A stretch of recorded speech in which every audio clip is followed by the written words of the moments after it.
February 4, 2023. Pagbasa gikan sa Santos nga Ebanghelyo sumala ni Marcos. Namalik ang mga apostoles ug nakikita sila kang Hesus ug ilang gisugilon kaniya ang tanan nilang nahimo ug natudlo. Daghan kaayo ang mga tawo nga nagpuli-puli pagpangabot ug pagpanlakaw.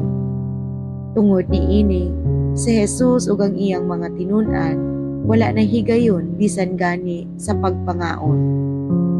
Busa, miingon si Hesus sa iyang mga tinun-an, "Mangadto kita sa dapit nga awaaw aron makapahulay kamo og jiyotay."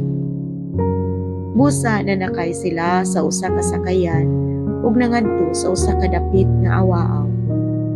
Apan daghang mga tawo ang nakakita sa ilang pagbiya ug nailhan sila dayon.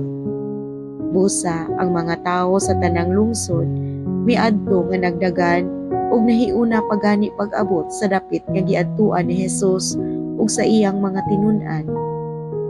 Sa pagkawas ni Hesus sa sakayan, nakita niya kining dakong panon sa katawhan ug naluoy siya pag-ayo kanila.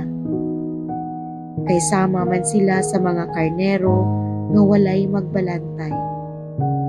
Ug gitudloan niya sila og daghang mga butang. Ang Ebanghelyo sa Ginoo. Daygon ko ikaw, O Kristo.